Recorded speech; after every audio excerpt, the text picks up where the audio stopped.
Hello students, आज मैं IBO 4 की वीडियो डालने जा रही हूँ। इस वीडियो में मैंने most repeated questions in previous year cover किए हैं। बेटा इससे पहले मैं IBO 3, IBO 2 और IBO 1 की वीडियो ऑलरेडी डाल चुकी हूँ।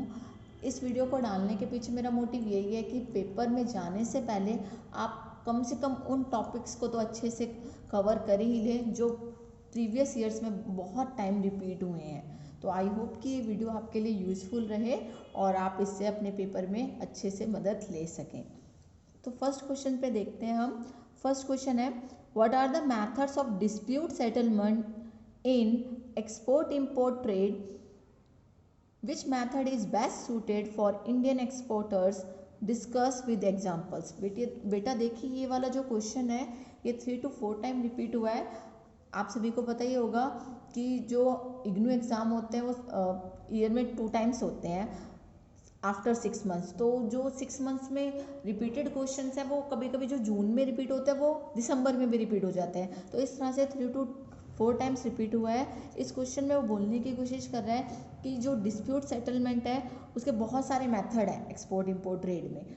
उन मेथड्स को आपको बताना है और बताना है कि कौन से ऐसे मेथड है जो इंडियन एक्सपोर्टर के लिए बेस्ट सूटेबल है, और उसके साथ साथ इसको एग्जाम्पल के थ्रू भी एक्सप्लेन करना है। देखिए बेटा, अगर किसी क्वेश्चन का आंसर आपको नहीं मिल पा रहा है या आपको कोई प्रॉब्लम हो रही है तो आप मुझे कमेंट सेक्शन में बता दीजिएगा।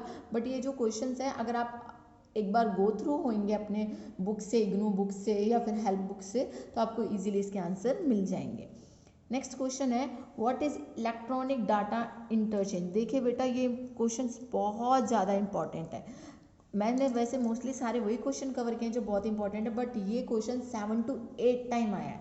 मे बी हर पेपर में ये क्वेश्चन जरूर आता है कि इलेक्ट्रॉनिक डाटा इंटरचेंज क्या है, explain its significance and role in expanding international trade. बताना है कि इसके क्या इंपॉर्टेंस है किसमें, इंटरनेशनल ट्रेड को बढ़ाने में।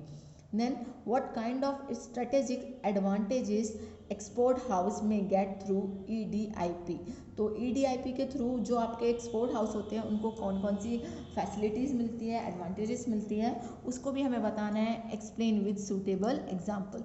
कोशिश करनी है कि आपको एग्जाम्पल के थ्रू ही बताया जाए, ताकि अगर आप एग्जाम्पल के थ्रू बताएंगे तो एग्जामिनर को पता होगा कि आपको इस चीज़ की नॉलेज है, आपने रट्टाफिकेशन नहीं किया है।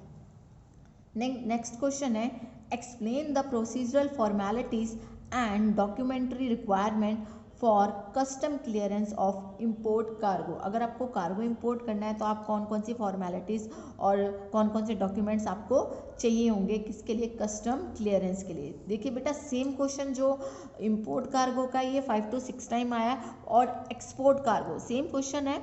Explain the procedural formalities and documentary requirement for custom clearance, यहाँ इम्पोर्ट की जगह क्या वर्ड इंक्लूड हो जाएगा, एक्सपोर्ट।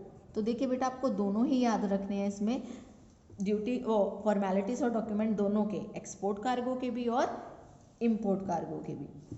देन नेक्स्ट क्वेश्चन है, इस क्वेश्चन में आपको एक केस स्टडी दे दी है बेटा, उसमें आपको एक पर्सन बता दिया गया है जो क्या करता है, एक्सपोर्ट करता है। पहले हम एक क्वेश्चन रीड कर लेते हैं वाला। You are planning to export garments to USA.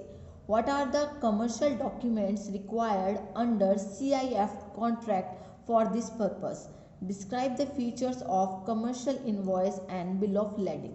देखिए बेटा, दो क्वेश्चन मिक्स करके बनाए गए हैं इसमें। एक में तो आपको केस स्टडी दे दी गई है कि आपको बताना है कि आप जो है वो एक्सपोर्टर है किसके, गारमेंट्स के, और किसको दे रहे हैं आप, USA को दे रहे हैं। तो देखिए, जब ये आपको केस स्टडी की तरह दिया है तो आप बताएंगे कि एज अ एक्सपोर्टर, तो आप लिखा हुआ है what are the commercial documents required under CIF contract, तो आप लिखेंगे as exporters following documents are required under CIF contract for this purpose. Question में से ही आंसर उठाने की कोशिश करनी है। डायरेक्ट आप ये लिख देंगे कि फॉलोइंग डॉक्यूमेंट्स आर रिक्वायर्ड, तो वो बोलेगा मैंने तो आपको बताया ना कि आप एक एक्सपोर्टर हो तो आप कौन कौन से चाहिए होंगे। तो आप लिखेंगे ऐसे कि एज एक्सपोर्टर, ठीक है, कि मुझे फॉलोइंग डॉक्यूमेंट्स की नीड होगी। फिर उसके बाद आप क्या करेंगे, कमर्शियल इनवॉइस और बिल ऑफ लेडिंग के फीचर्स बताएंगे, ठीक है। उसके बाद जो क्वेश्चन रिपीट हुआ है वो है डिफरेंसेस। हर क्वेश्चन में 2 to 3 differences, her question paper में 2 to 3 डिफरेंस पूछे जाते हैं आपसे। तो पहला डिफरेंस बताना है document against payment and document against acceptance. बेटा जब भी आप डिफरेंस बताएं तो सबसे पहले आपसे जिसके बारे में पूछा गया है, जैसे आपसे पूछा गया है डॉक्यूमेंट अगेंस्ट पेमेंट, तो पहले आप उसका इंट्रो दें कि ये होता क्या है। फिर डॉक्यूमेंट अगेंस्ट एक्सेप्टेंस, फिर आप इसका इंट्रो दें और फिर टी चार्ट बना के क्या करें, इसको डिफरेंस को एक्सप्लेन करें। इससे क्या होता है कि जो आपकी प्रेजेंटेशन होती है वो ज़्यादा अट्रैक्टिव लगती है। नेक्स्ट क्वेश्चन है बताना है डिफरेंस वॉयस चार्टर और टाइम चार्टर के बीच में। उसके बाद liner and tramp shipping services के बीच में डिफरेंस बताना है। उसके बाद पेपर में जो लास्ट क्वेश्चन होता है वो होता है राइट शॉर्ट नोट ऑन। तो देखना है कि किस किस के ऊपर मोस्टली शॉर्ट नोट लिखने को आता है। तो आता है इंडियन ट्रेड प्रमोशन ऑर्गेनाइजेशन की, जो ट्रेड प्रमोशन ऑर्गेनाइजेशन है, आपको बताना है कि इसकी स्टेब्लिशमेंट कब हुआ था, इसके एडवांटेजेस क्या है, क्या ये काम करती है, इसके क्या फंक्शन है। उसके बाद एक्सपोर्ट इंपोर्ट बैंक के बारे में बताना है कि कब स्टेबलाइज हुआ है, क्या वर्क है इसका, कैसे ये एक्सपोर्ट में इंपोर्ट में हेल्पफुल है और किस किस तरह से कौन कौन से फंक्शन जो है ये प्रोवाइड करती है एक्सपोर्टर को और इम्पोर्टर को। देन है फॉरेन एक्सचेंज मैनेजमेंट एक्ट, ये इंपॉर्टेंट है बेटा, ये जो आपका 1999 में आया है, ये इसके बारे में किसको हटा के आया था, 1969 के जो एक्ट था उसको हटा के आया था, इसके बारे में बताना है।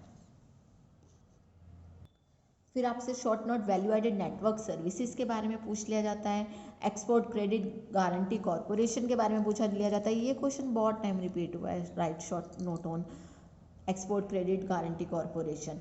एक्सपोर्ट प्रमोशन काउंसिल के बारे में भी पूछ लिया जाता है। इसके अलावा कभी कभी ना क्वेश्चन पेपर में क्या होता है, कमेंट्स आ जाते हैं, कमेंट ऑन द फॉलोइंग। तो उसमें से जो मोस्ट रिपीटेड क्वेश्चन है वो है अ confirmed irrevocable letter of credit is the safest method for releasing export proceeds।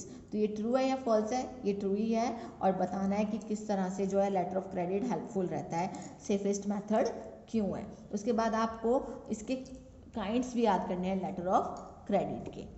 Clear बेटा। इसके बाद जो आपने ये क्वेश्चंस, तो ऐसे क्वेश्चंस हैं जो आपको प्रिपेयर करके जाना है कि हाँ इससे रिलेटेड क्वेश्चन जरूर पूछे जा सकते हैं, और आपको जो क्वेश्चन मैंने आपको दिए उससे आप आंसर बनाएं, ठीक है। इसके अलावा जो है ना बहुत से ऐसे टॉपिक है जिनके बारे में पढ़ के जाना ही पड़ता है हमें जब हम पेपर देने जाते हैं, वो है फॉरेन ट्रेड पॉलिसी। जरूरी नहीं है इससे रिलेटेड एक क्वेश्चन आ जाए। फॉरेन ट्रेड पॉलिसी अपने आप में इतना बड़ा टॉपिक है कि इससे रिलेटेड कुछ भी पूछ लेते हैं, जैसे फॉरेन ट्रेड पॉलिसी क्या है, इसके एडवांटेज क्या है, डिसएडवांटेजेस क्या है, क्यों स्टार्ट हुई थी, क्या इसके आप ये बता सकते हैं रैशनली क्या था इसके पीछे, ये सारे क्वेश्चन तो बताना है इसमें। जैसे ऑब्जेक्टिव क्या है, how encourage industry to expand, measures economic growth, ये सारी चीज़ें। और फिर एक टॉपिक है आपका self certification of export inspection. इससे रिलेटेड कभी कभी आपसे क्वेश्चन भी पूछ लिया जाता है एज अ केस स्टडी, और कभी कभी शॉर्ट नोट भी दे दिया जाता है। तो बेटा ये आपका IBO 4 के मोस्ट रिपीटेड क्वेश्चंस थे। आई होप कि ये क्वेश्चंस आपके लिए यूज़फुल रहे। आपको किसी चीज़ का आंसर नहीं मिलता है तो प्लीज़ मुझसे शेयर कीजिएगा, मैं कोशिश करूँगी कि मैं वो आंसर आपको प्रोवाइड करवा दूँ। Thank you students.